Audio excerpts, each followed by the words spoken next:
नमस्कार मित्रों, स्वागत है आप सभी का आपके अपने YouTube चैनल हिंदी वार्ता में। हम लोग भक्तिकाल की प्रश्नोत्तरी की श्रृंखला में चल रहे हैं। इस समय उसी श्रृंखला की अगली कड़ी, चलिए शुरू करते हैं। पहला प्रश्न क्या है? मगहर और लोई से किस कवि का संबंध है? बहुत ही आसान सा प्रश्न है कि मगहर और लोई से किस कवि का संबंध है। तो मगहर किससे संबंध है? कबीरदास से। कबीरदास का मृत्यु स्थान मगहर माना जाता है। और लोई कौन है? बताइए, लोई कौन है?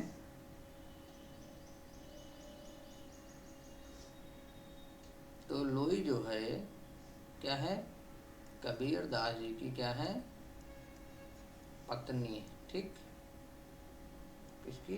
कबीरदास जी की। तो मगहर और लोई का जो है संबंध कबीरदास जी से है। ठीक है। अगला प्रश्न देखिए, फिर आ गया, कबीर की पत्नी का नाम क्या था? तो क्या था? लोई था। अगला प्रश्न, निम्न में से कौन सी प्रवृत्ति संत काव्य की नहीं है? देखिए, इस तरीके के प्रश्न भी खूब मिलेंगे आपको। ठीक है, खासकर यूजीसी नेट और हायर में इस तरीके के प्रश्नों की संख्या अत्यधिक रहती है। कि निम्न में से कौन सी प्रवृत्ति संत काव्य की नहीं है? गुरु की महत्ता, ये तो है। रहस्यवादी भावना, ये भी है।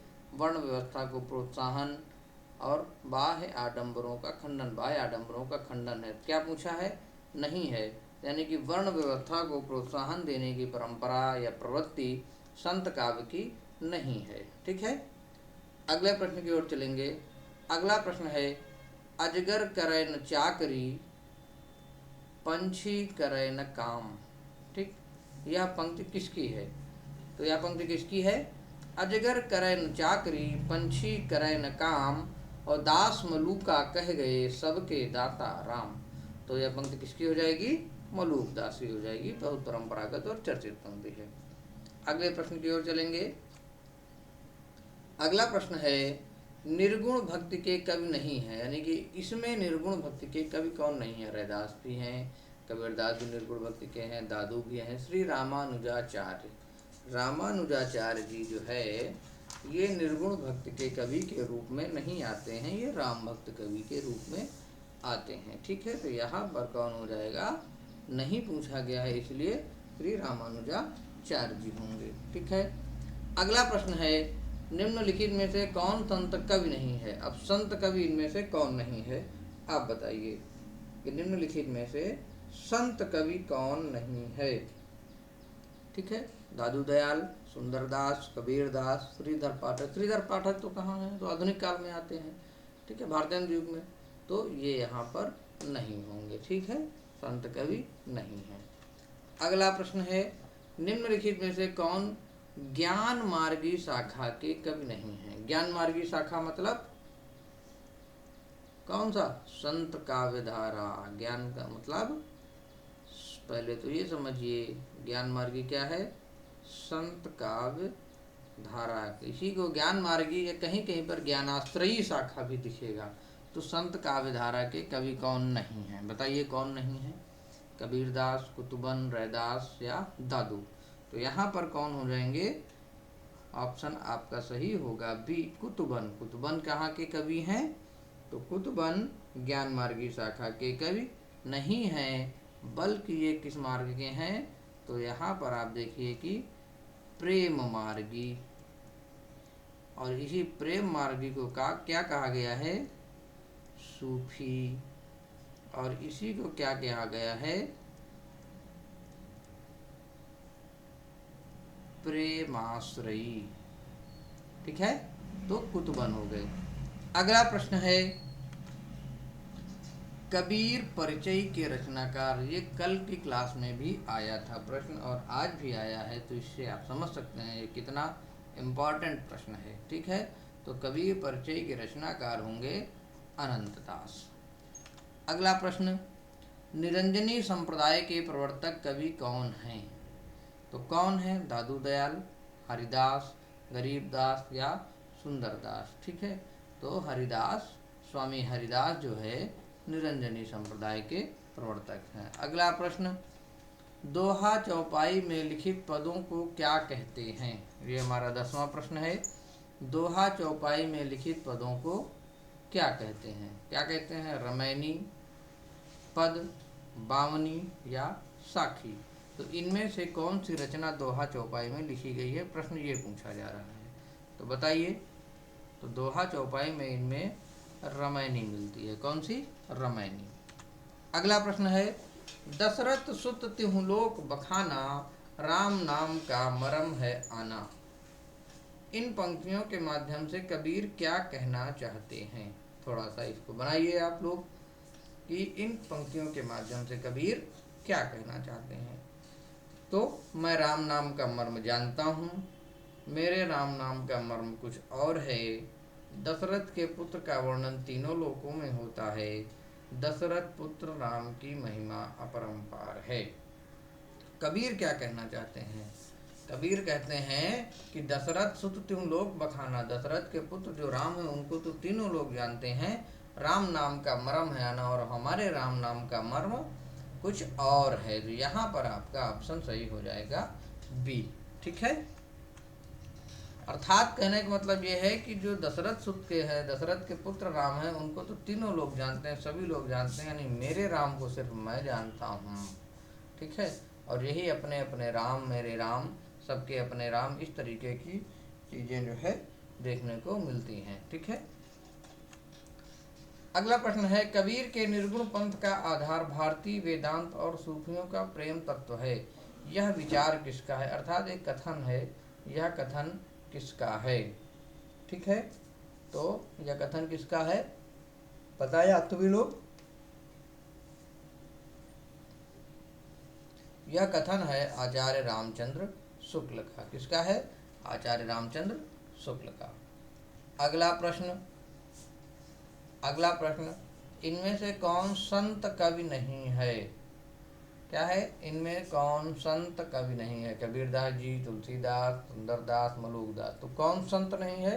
तो जाहिर सी बात है तुलसीदास। तुलसीदास क्या है? भक्त कवि हैं। क्या है? भक्त कवि। और वो भी कौन से? राम भक्त। यहाँ पर आप लिख सकते हैं। तो यहाँ पर आपका ऑप्शन सही हो जाएगा तुलसीदास। अगला प्रश्न है, सही कालक्रम वाले वर्ग को चिन्हित कीजिए। ठीक है। क्या है? सही कालक्रम वाले वर्ग को आपको क्या करना है? चिन्हित करना है। ठीक। तो देखिए यहाँ पर कबीर, सूर, तुलसी, जायसी। तो कबीर का जन्म कब होता है? आप सभी को पता है कबीरदास जी का जन्म होता है 1398 ईस्वी। 120 वर्ष की इनकी उम्र मानी जाती है। सूरदास का जन्म कब होता है? सभी को पता है 1478 ईस्वी। ठीक। तुलसीदास का कब होता है? सभी को पता है 1532 ईस्वी। जायसी का 900 हिजरी, तो कितना होता है? 1492 ईस्वी। ठीक। तो अब देखिए क्या हो जाएगा। 1400, तो सबसे पहले कबीर, सूर, जायसी, तुलसी। ऑप्शन आपका बी सही हो जाएगा यहाँ पर। ठीक है। आप लोग देखिएगा इसको, कहीं कुछ गड़बड़ी होगी तो सूचित करिएगा। अगला प्रश्न है, इनमें से किस मध्यकालीन संत अब्लिक भक्त कवि का राजस्थान से संबंध नहीं था? अर्थात राजस्थान के निवासी या राजस्थान से संबंधित कौन सा कवि नहीं है? तो दादू दयाल, नागरीदास, संत पीपा या मलूकदास। ठीक है। तो बताइए कौन राजस्थान से संबंधित नहीं है? ठीक है। तो यहाँ पर आपके ऑप्शन हो जाएंगे। देखिए मलूकदास जी का जन्म यहाँ होता है, कहाँ होता है? प्रयाग में। ठीक है। कहाँ होता है? प्रयाग। ठीक। और दादू दयाल का जन्म जो होता है वो कहाँ होता है? अहमदाबाद। ठीक। और इन दो नागरीदास और संत पीपा, ये दोनों लोग कहाँ के हैं? तो ये दोनों लोग हो गए राजस्थान के। यहाँ पर आयोग ने ए और डी दोनों को सही माना है। ठीक है। और यह प्रश्न जो है राजस्थान लेक्चरर भर्ती परीक्षा 2015 में पूछा गया है। ठीक है, तो यह प्रश्न इस तरीके से है, आप लोग इसको देखें। अगला प्रश्न है, इनमें से किस कवि का संबंध संत काव्य से नहीं है? ठीक है, अग्रदास, रैदास, कबीरदास, धन्ना, तो ये सब लोग तो संत हैं। अग्रदास राम भक्त कवि हैं तो भक्त कवि हो जाएंगे अग्र अली के नाम से।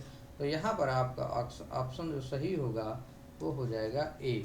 ठीक है, कि संत काव्य से अग्रदास संबंधित नहीं है। ठीक है, अगला प्रश्न है, भाषा पर कबीर का जबरदस्त इम्पोर्टेंट कथन आ गया, बहुत इम्पोर्टेंट है, इसको लगाइए। भाषा पर कबीर का जबरदस्त अधिकार था, वे वाणी के डिक्टेटर थे, उक्त कथन किस आलोचक का है? रामचंद्र शुक्ल, राम कुमार वर्मा, परशुराम चतुर्वेदी या हजारी प्रसाद द्विवेदी? तो किसका कथन है? वाणी का डिक्टेटर, कबीर को वाणी का डिक्टेटर किसने कहा? तो किसने कहा है? हजारी प्रसाद द्विवेदी ने। ठीक है, इंपॉर्टेंट है, इसको बनाइए। अगला प्रश्न है, किस पंक्ति का संबंध उलट बांसी से है? उलट बांसियां किसने लिखी हैं? अधिकतर कबीर के यहाँ आपको देखने को मिलती हैं, दार्शनिकता के भाव के साथ। ठीक है, तो कौन सा इसमें उलट बांसी सा है? हम घर जाला आपड़ा लिया मुराड़ा हाथ, भगत द्वारा संकड़ा राई दसवें भाई, या तन जालो मत करूं ज्यों धुआं जाड़ जाड़ सरक की। अब पूरी पंक्ति होती तो समझ में भी आता, इसलिए आप लोग इसको सिर्फ टिक कर लीजिए, कौन सा होगा? तो इसमें आकाश से मुख औंधा कुआं पाताले पनिहार। ठीक, तो इसको आप समझेंगे तो आकाश से मुख औंधा कुआं, आकाश में औंधा कुआं है, ठीक है, और पाताले पनिहार। ठीक, तो आकाश में कुआं कहाँ हो सकता है? ये उल्टी बातें हैं, इसी को उलटवासी कहा गया है। ठीक, अगला प्रश्न है, संत काव्य में शब्द से अभिप्राय है, यानी शब्द से क्या अभिप्राय है? ठीक है, तो संत काव्य में शब्द से क्या अभिप्राय है? दोहा छंद की रचना, संबोधन परक रचना, बिल्कुल नहीं। उपदेश प्रधान रचना भी नहीं। खंडन प्रधान रचना, गेय पदों वाली रचना, यानी शब्द क्या है? वो आपकी गेय पदों वाली रचना है। ठीक है, अगले प्रश्न की ओर चलते हैं। अगला प्रश्न है, कबीर के काव्य की मुख्य प्रवृत्ति नहीं है। ठीक है, तो कबीर के काव्य की मुख्य प्रवृत्ति क्या है? संबोधन परकता, खंडनात्मकता, बहुश्रुतता, तीव्र विरहानुभूति या शास्त्रानुमोदन? तो यही आपका सही हो जाएगा, क्योंकि कबीर तो कहते हैं, मसी कागज छुयो नहीं, कलम गयो नहीं आत, पोथी पढ़ पढ़ जग मुआ, पंडित भया न कोय। तो शास्त्रानुमोदन नहीं है। ठीक है, जो भी कुछ है यथार्थ और आंखों देखा है। अगला प्रश्न है, निम्नलिखित में से कौन सा कथन असत्य है? आप देखिए, असत्य कथन पूछा गया है। निर्गुण भक्त में विश्वात्मा प्रभु के विश्वव्यापी अस्तित्व में आस्था प्रकट की गई है। निर्गुण भक्त वर्ण व्यवस्था के पक्षधर नहीं थे। ठीक है, निर्गुण भक्त में लीला का महात्म, बस यही आप टिक कर दीजिए, आपको कुछ सोचना ही नहीं है, एक ही टिक करना है। निर्गुण भक्त सत्य के शोधक हैं, बिल्कुल हैं। लीला का महात्म नहीं है, लीला तो आपको सगुण में देखने को मिलती है। निराकार है तो जब आकार ही नहीं है तो लीला कहाँ से होगी? ठीक है ना, इसलिए निर्गुण भक्ति में लीला का महात्म नहीं है। अगर नहीं है तब आप इसको सही कर सकते थे कि हाँ, यह भी एक जो है निर्गुण भक्ति की विशेषता के रूप में है, लेकिन यहाँ पर लीला का महात्म है, तो बिल्कुल भी निर्गुण भक्ति में लीला का महात्म नहीं है। ठीक है, समझ में आ गया होगा। अगला प्रश्न है, मध्यकालीन संत काव्य पर निम्नलिखित में से किसका प्रभाव नहीं है? नाथ साहित्य का, अद्वैत दर्शन का, उपनिषद का या जैन साहित्य का?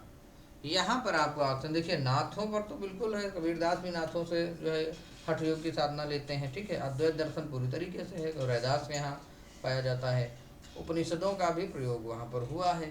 ठीक है, जैन साहित्य नहीं मिलता है, तो यहाँ पर आपका जो आंसर हो जाएगा वो जैन साहित्य हो जाएगा। अगला प्रश्न है, कबीर के संदर्भ में निम्नलिखित में से कौन सा कथन असत्य है? कबीर के काव्य में दाम्पत्य के द्योतक प्रतीकों का सुंदर प्रयोग हुआ है। ठीक है, क्या है, कौन सा कथन असत्य है? कबीर के काव्य रचना कबीर का प्रथम लक्ष्य था। नहीं, बिल्कुल नहीं, बिल्कुल नहीं, बिल्कुल नहीं, यही कथन असत्य होगा। कबीर के काव्य में रहस्यवाद मिलता है, बिल्कुल मिलता है। कबीर ने समाज में व्याप्त पाखंड का पुरजोर विरोध किया, बिल्कुल किया। यही काव्य रचना का प्रथम लक्ष्य नहीं था कबीर का, बिल्कुल भी नहीं था। यहाँ पर आपका ऑप्शन हो जाएगा बी। ठीक है, अगला प्रश्न, संत काव्य के संदर्भ में कौन सा कथन गलत है? देखिए फिर गलत कथन पूछा है, किसके संदर्भ में? संत काव्य के। तो देखिए संत काव्य आत्मानुभूति पर अधिक बल देता है, बिल्कुल सही देता है।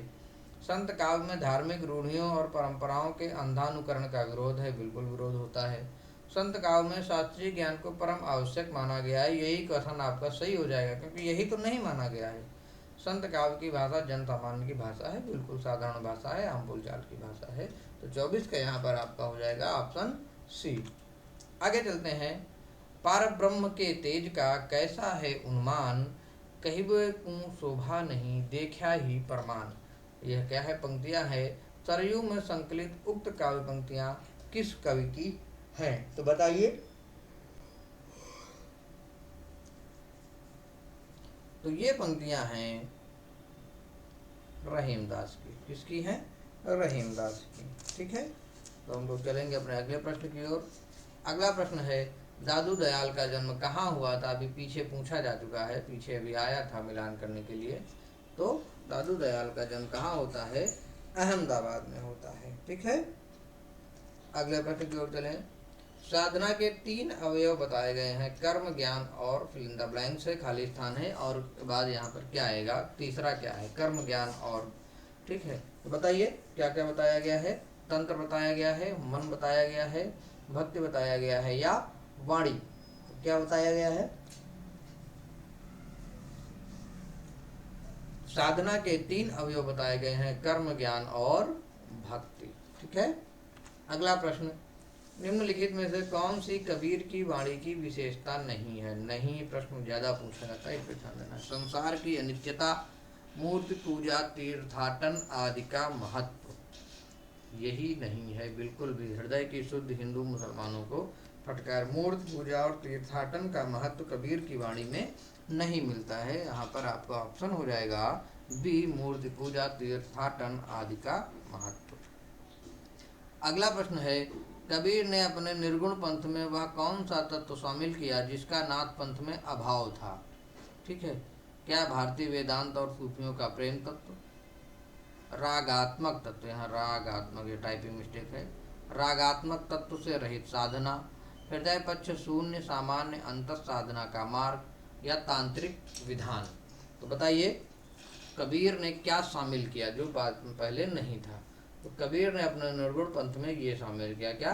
भारतीय वेदांत और सूफियों का प्रेम तत्व। ठीक है, अगले प्रश्न की ओर चलते हैं। अगला प्रश्न है निम्नलिखित में से कौन सा कथन कबीर के संबंध में उचित नहीं है? कबीर के संबंध में कहीं कहीं पे है टाइपिंग मिस्टेक, आप लोग समझिएगा, समझ लीजिएगा, उचित नहीं है। क्या है? राम रहीम की एकता का उपदेश दिया। ठीक, उन्होंने कर्म कांड को प्रधानता देने वालों को खरी खरी सुनाई। उन्होंने सूफियों से प्रेम तत्व लिया। उनके राम वैष्णवों के राम ही थे। ठीक है, तो क्या होगा 30 नंबर का कि उनके राम वैष्णवों के राम थे, यह उचित नहीं है, क्योंकि क्या है अभी आप आगे देख चुके हैं। अगला ही पिछला प्रश्न था कि कबीर के राम कैसे हैं, दशरथ तुम लोग बखाना, राम नाम का मरम है आना, इस प्रकार से। तो अगले प्रश्न की ओर चलते हैं। निम्नलिखित में से कौन सी नानक की रचना नहीं है? ग्रंथ साहिब, आस्तीवार, रहीरास, सिद्धांत पंचमात्रा। तो यहाँ पर आपका ऑप्शन हो जाएगा सिद्धांत पंचमात्रा जो है नानक की रचना नहीं है। अगला प्रश्न है रैदास के पद किस धार्मिक ग्रंथ में संकलित है? बिल्कुल सही बात है, बाइबिल में, आदि गुरु ग्रंथ साहिब में, श्रीमद् भगवद गीता में या कुरान में?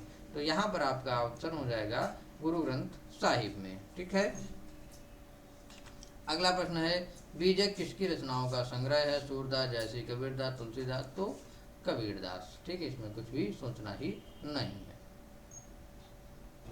ठीक है,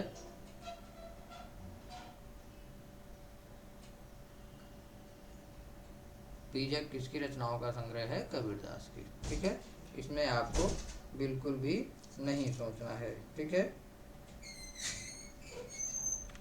अगला प्रश्न है ईश्वर के अस्तित्व को स्वीकार न करने वाला दर्शन कौन सा है? ईश्वर के अस्तित्व को स्वीकार न करने वाला दर्शन कौन सा है? द्वैताद्वैतवाद, चरवाक दर्शन, बौद्ध दर्शन या विशिष्टाद्वैतवाद। तो इसमें जो है चरवाक दर्शन ईश्वर के अस्तित्व को स्वीकार नहीं करता है। ठीक है। अगला कथन है, अगला प्रश्न है, दादू पंथ की का प्रधान पीठ दादू द्वारा कहाँ स्थित है? तो बहुत ही है इम्पोर्टेंट भी है, पूछा भी गया है।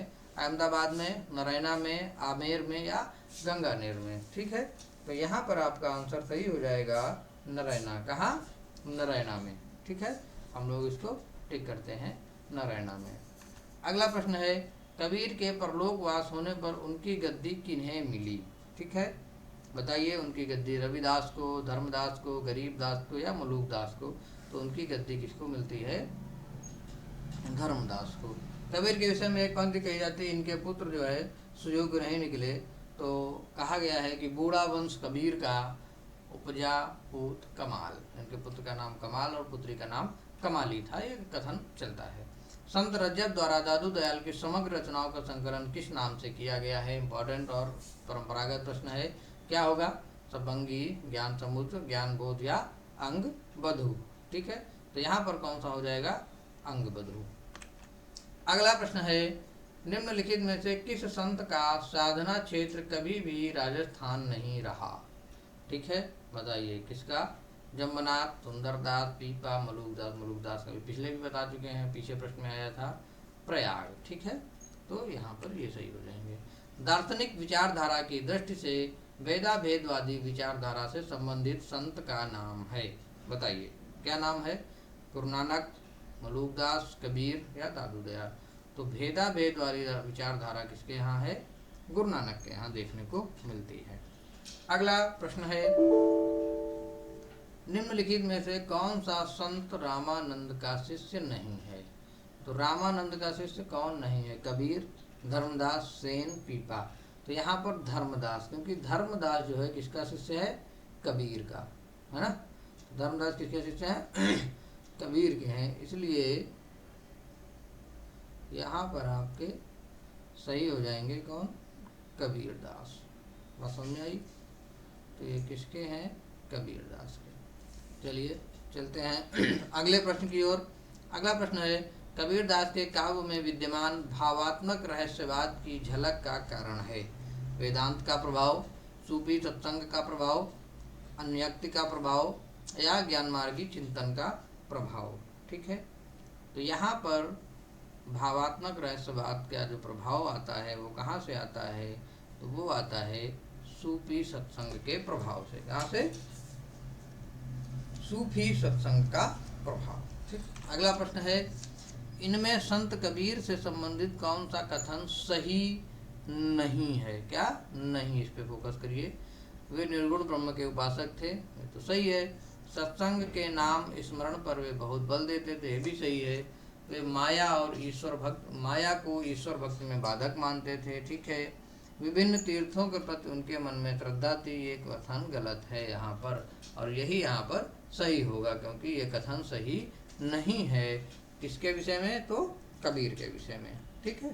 क्योंकि कबीर तो खुद जो है क्या कहते हैं, विरोध करते हैं कि पाथर पूजे हरि मिले तो मैं पूजूं पहाड़, और मुसलमानों को कहते हैं कि काकर पाथर जोड़ के मस्जिद लई बनाए, ताज चढ़ मुल्ला बांग दे, क्या बहरा हुआ खुदा। इस तरीके के तीर्थाटन का, मंदिरों का विरोध करते हैं। अगला प्रश्न है, जो पै चिराई राम की कर तो न लजातो, पंक्ति में चिराई शब्द का अर्थ है। अगर नहीं भी पता है तब भी आप समझ जाएंगे। जो पै चिराई राम की कर तो न लजातो, अर्थात जो मैं राम की चिराई करता तो लजाता नहीं, लज्जित होना नहीं पड़ता। तो चिराई का मतलब हो गया राम की चापलूसी, तो सब जान जाएंगे। तो सेवा हो गया यहाँ पर ऑप्शन आपका कौन सा? सेवा। अगला है, हंस जो रहा शरीर मोह पांख जरागा भाग। इस पंक्ति में हंस का अर्थ क्या है? अब बताइए। बुद्ध है? बिल्कुल नहीं है। हंस है? बिल्कुल नहीं है। पक्षी है? बिल्कुल भी नहीं है। यहाँ पर ऑप्शन आपका जीव। हंस को प्रतीकात्मक रूप में जीवात्मा के रूप में प्रयोग किया है यहाँ पर। ठीक है। अगला प्रश्न है, कस्तूरी कुंडल बसे मृग ढूंढे बनमाही, ऐसे घटी घटी राम है दुनिया देखे नाई। प्रस्तुत पद में भावात्मक रहस्यवाद, शुद्धाद्वैतवाद, अद्वैतवाद या इनमें से कोई नहीं। तो यहाँ पर क्या है, आपको अद्वैतवाद मिलेगा। ठीक है। अगला प्रश्न है कबीर का हठ योग किस साहित्य से प्रभावित है? क्या कबीर का हठ योग किस साहित्य से प्रभावित है? स्वाभाविक सी बात है, सिद्ध एवं नाथ से, जैन से, सूफी साहित्य से या अपभ्रंश साहित्य से। तो हठ योग, अभी मैंने पहले भी बोला, हठ योग प्रणाली उन्होंने नाथ साहित्य से ली, तो सिद्धों एवं नाथों से प्रभावित है। ठीक है। कहाँ से प्रभावित है? तो सिद्धों एवं नाथों से। ठीक है, सिद्ध एवं नाथ साहित्य। ठीक है। अगला है दुर्गा सप्तशती का चंडी चरित्र के नाम से हिंदी में अनुवाद किसने किया है? ठीक है, किसने किया है? गोविंद सिंह, अंगद देव, अमरदास, गुरु नानक। ठीक, तो चंडी चरित्र का अनुवाद दुर्गा सप्तशती के नाम से गोविंद सिंह ने किया है। अगला प्रश्न, निम्नलिखित में से किसे संत कवि नहीं माना जाता है? कबीरदास से तो है ही, रैदास, मलूकदास, ईश्वरदास। ईश्वरदास को नहीं माना जाता है। आचार्य शुक्ल इन्हें जो है भक्ति काल का भी मानते हैं। अंगद पैज एक रचना है इनकी, है ना, उसकी वजह से। ठीक है, और भी रचनाएं हैं ईश्वरदास की भक्ति में मिलती हैं। ठीक है। चलिए अगला प्रश्न, निम्नलिखित में कौन सी प्रवृत्ति संत काव्य की नहीं है?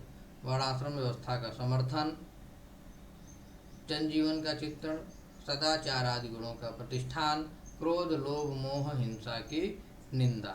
ठीक है, तो कौन सी प्रवृत्ति संत काव्य की नहीं है? तो वर्णाश्रम व्यवस्था का समर्थन बिल्कुल भी नहीं है यहाँ पर। ठीक है। और ये आज का हमारा अंतिम प्रश्न क्या है? पंडित रामचंद्र शुक्ल के अनुसार कबीरदास का जन्म कब माना जाता है? मित्रों, लगातार हम प्रश्नोत्तरी कर रहे हैं, 50-50 प्रश्नों की प्रश्नोत्तरी ही होगी। और आप निरंतर जुड़ते रहिए। टीजीटी पीजीटी के लिए, डीआरएफ के लिए बहुत ही लाभदायक है। आप जुड़ते रहिए, सुनते रहिए और अपने प्रश्नों को याद करते रहिए, बनाते रहिए। किसी भी समस्या पर आप कमेंट कर सकते हैं या दिया गया नंबर है इस पर भी आप संपर्क कर सकते हैं। नीचे जो पट्टी चल रही है उसमें नंबर दिया हुआ है, आप संपर्क कर सकते हैं। तो अंतिम प्रश्न क्या है? पंडित रामचंद्र शुक्ल के अनुसार कबीरदास का जन्म कब माना जाता है? कब माना जाता है? विक्रम संवत 1454, विक्रम संवत 1456, विक्रम संवत 1455 या विक्रम संवत 1557।